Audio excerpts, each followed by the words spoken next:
wanted to share with you guys that plan so you guys can have an understanding for the follow-up plan for open houses. And I think this is a really, really good plan. And if anybody doesn't have access to Command through your brokerage, feel free to ask me and I'll get you the basic steps of this so that you can put it into whatever you got. Let's see here. Open house follow-up. So this is, it looks like there's 7 touches of a follow-up on this.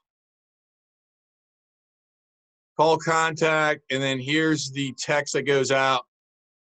Hey, Johnny, I have a few open houses coming up that I think you'd be interested in. Would you like for me to send you a list?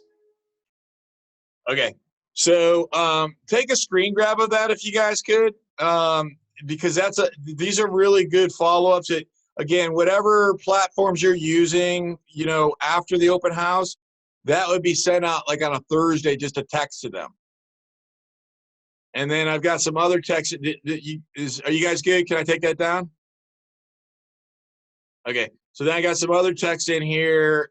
You call them. Here's another text.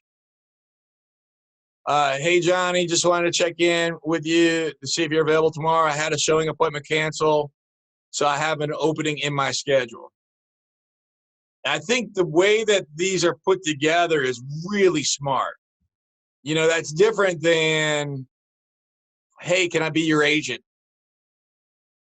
Right? It gets the job done of what you're intending to get done, and it does so in a relatively passive way that's direct but passive at the same time. So I'll read that again if whoever's watching can't see this. So, how are you doing, Bob? Just wanted to check in with you, see if you're available tomorrow. I had a showing appointment canceled, so I have an opening in my schedule. Now, for our open houses, we just put them in our system, and that automatically goes out there. And then, they respond or they don't. Let's see. And that's it. Those are the 2 texts I wanted to show you guys. And then let's see if anybody's responded today. Yeah, he responded. Stop. Well, that's good. Yeah. All right. So. And Lenita, that's the same type of thing. So that is, we went back into earlier where you're like, well, I should have known I was marketing to that person.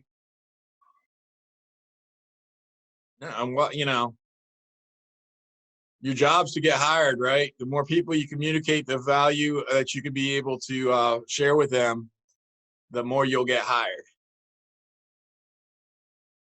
All right. Who has the next question? All right, one last thought I want to share with you guys. I think this will be useful, and we'll finish up after this. Unless if you have other questions, I'm happy to, if you guys got questions, we'll run through it. But something I want to share with you. So in our markets right now, we are in zero inventory, and we're getting those $125,000 above list price offers, right? And something that I want you to consider is that in one day, this will change. And I'm not saying one day this will change. I'm saying in one day, this will change. On Tuesday, it will be the same as it is today. And on Wednesday, the market will stall. Okay. And I say that I don't make a lot of definitive statements. Okay. I really just because, but I've seen this so many times that I have such confidence that that is such a true statement that I'm saying it definitively.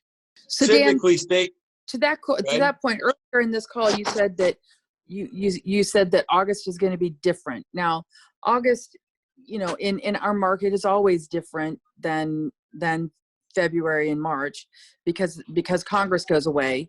But are you seeing something that makes you, with your experience, are you seeing something that makes you think that this year is going to be different than like last August? Because last August was still pretty busy.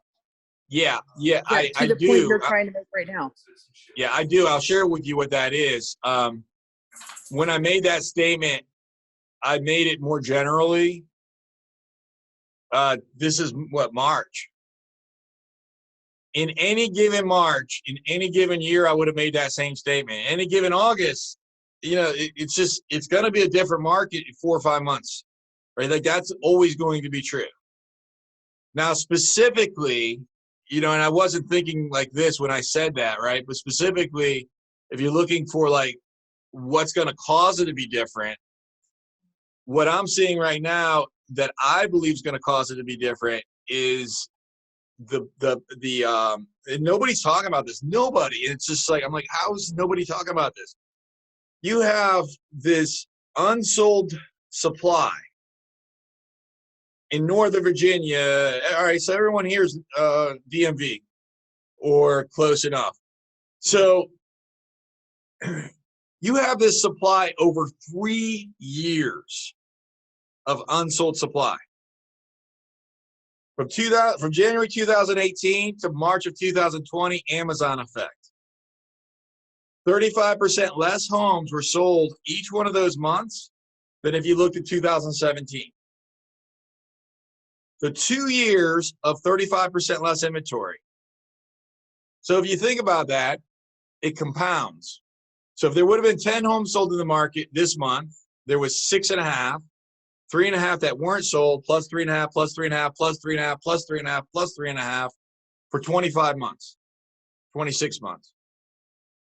Then when I had expected March of 2020 that supply would have started hitting the market, comes the pandemic.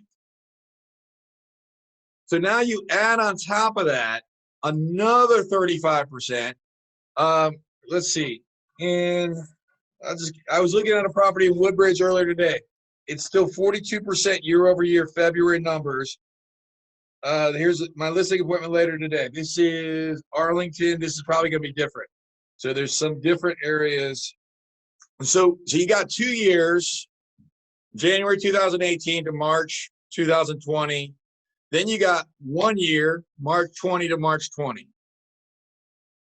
17% of our population is already vaccinated, or at least I don't know if that's they started it or if they're completely done. I'm halfway through myself. I got 1 shot. I got another shot in 2.5 weeks. Guess what? 2.5 weeks, I'll probably be in the office. I'm in my office right now. This is the 5th time in a year I've been in this office. Okay, and I'm sort of like going, like I'm ready to get out of my house. Okay, like that's like I'm just one person, right? So there's a big expectation that in the very, very short period of time that 3 years of inventory is going to hit the market. When that happens, the market will shift in a second. And so again, now these are predictions, but I'm looking at the data. Okay, could I be wrong? I was wrong in March of 2020. Absolutely. You can always be wrong, right? But this is what the data, I believe, this is the story I believe the data is telling us. What I do know, though, is going back to the point I was making that I wanted to share with you guys, is that it will change in 1 day. I can tell you that because I've seen that time and time and time again. And it's almost like the day that the market starts in the springtime. Almost every single year, I look at my team, and I look at them, I say, "Hey guys, put your roller skates on." I say that about once a year to my sales team.